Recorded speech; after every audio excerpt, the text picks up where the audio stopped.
I'm seeing visions through my dreams, seeing myself swimming in the universe.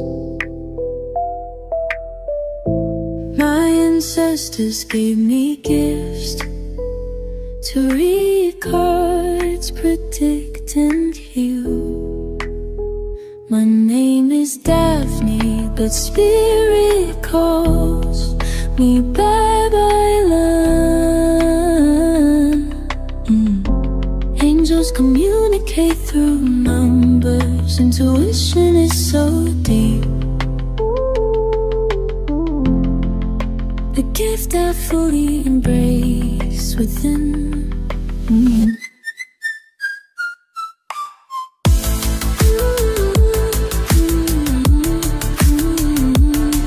Hello Capricorn, welcome po sa inyong reading. So this is for June of 2025 reading.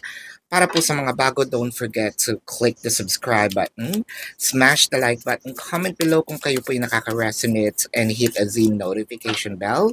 Kung gusto niyo pong sumali sa ating live sessions, dun po yan sa ating kabilang channel, that is Babaylan TV. No? Yan po ang ating unang channel catered for our international audience. So, maraming tatanong, bakit dalawang channel mo? So, ang unang channel, the mother of the channel is Babaylan TV. International audience po muna yung target natin. And then, after a year or two, bigla akong naisip, bakit hindi gumawa ng isang channel na Tagalog naman, catered for the Filipino audience? So, yun, explain ko lang, share ko lang, no, para matapos na yung tanong. I want you to know that this is a general reading. You may resonate with the entire reading, or you may resonate with some bits and pieces of the reading. Take what's only yours. Capricorn. Simulan na natin. The Magician, the Page of Cups, and the Six of Pentacles. So parang someone here is stalking the other person. Pwedeng ikaw yung nag-i-stalk. Pwedeng may nag-i-stalk sa'yo. Someone keeping tabs, no? Wants to know the information of that specific person. Napukaw yung interest.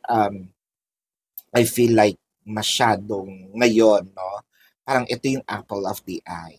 Meron tayong mga, pwedeng again, ikaw ito, or pwedeng ito yung person sa'yo, ha? I-describe natin si person na keeping tabs, yung tumitingin ng mga social media, no? I feel like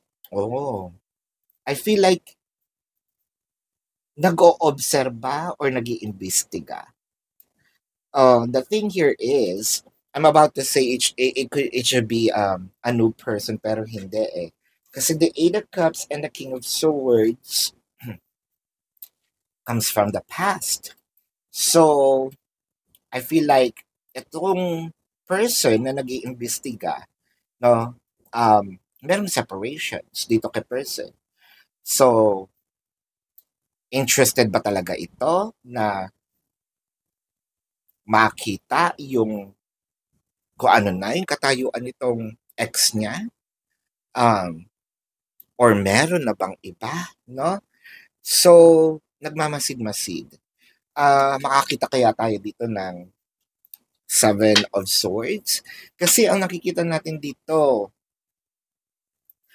may wanting eh. Merong with the Magician, no? Merong hope, merong prayers na sana wala pa, no? Or someone is crossing their fingers, no? Sana maging okay pa kami. Sana magkabalikan pa kami. Ayan. I feel like with the Page of Cups, wala itong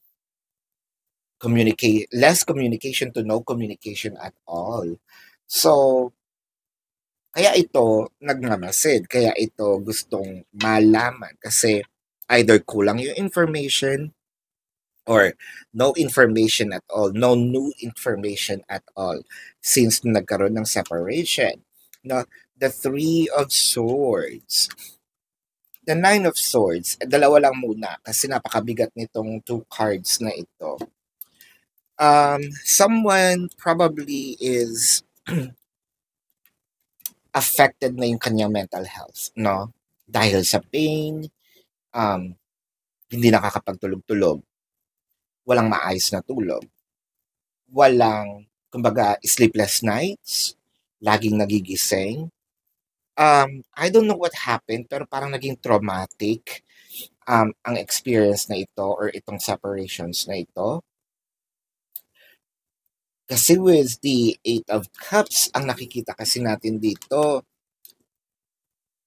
may gusto kong bumalik. Mahal ko pa rin. Tumalikod ako, mahal ko pa rin.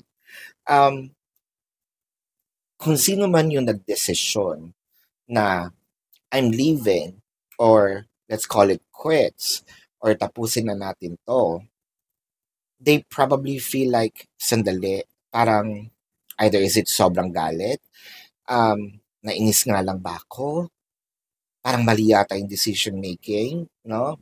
Parang mali yata yung nasabi ko.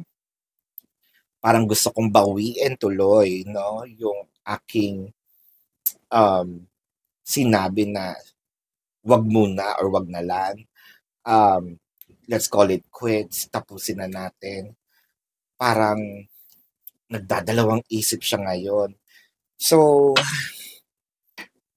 hindi naman niya alam kung paano aayusin to dahil, nga naman, no? Baka kasi maisumbat, no? Kumakain ka ng sarili mong, ng sinuka mo na, no? So, are we going to let pride dictate the harmony? I don't know. Wala pa naman dito yung mga cards. With the King of Pentacles, the Sun, and the Judgment. Hopefully in time. Kasi, I feel like the King of Pentacles and the Sun, meron ditong hopes, prayers, na hindi dito natatapos ang relationship. Nakakakita din ako ng fixations, reconciliations. Pero, with the Judgment in here, parang feeling ko dadating pa muna yung time na kailangan may ma-meet muna ang isang tao and then prior making a decision of either returning, no? The thing here is, kailangan parang ma-compare, no, itong relationship na ito doon sa bagong person, no? So I feel like magkakaroon dito ng I cannot say it's a third party kasi hiwalay na, 'di ba? So makakakita ng iba and then parang okay, nandito na si person sa nandito si person sa relationship and then si person ngayon, itong person na makakahanap ng iba, i-compare ngayon yung new relationship sa past relationship and then making a decision na mas okay pa rin pala yung past. So I'm going to return. No? So yun yung nakikita kasi natin dito. So a little challenging, medyo nerve-wracking kasi magkakaroon siya ng karelasyon. So mas lalong mawiwin down itong isang person, no? With the Six of Wands, told you, Six of Wands signifies good news and the Queen of Swords. So parang babalik ako, hindi rin ako papayag na dito lang to natapos, no? Babalik ako and I will make sure na ipaglalaban ko na itong relationship na ito. So, medyo mahirap, mabigat itong reading na ito, Capricorn, but let's check the zodiac sign of your person. Pero bago po yan, gusto ko pong ipaalam sa inyo na sa kabilang channel, Babaylan TV, yan po ang ating unang channel, catered po yan sa ating international audience. So, nagla-live tayo doon, pwede po kayong sumali. Kung hindi nyo po maabutan yung live sessions, pwede naman kayo magtanong dito sa comment section as long as yung question po is answerable by yes or no.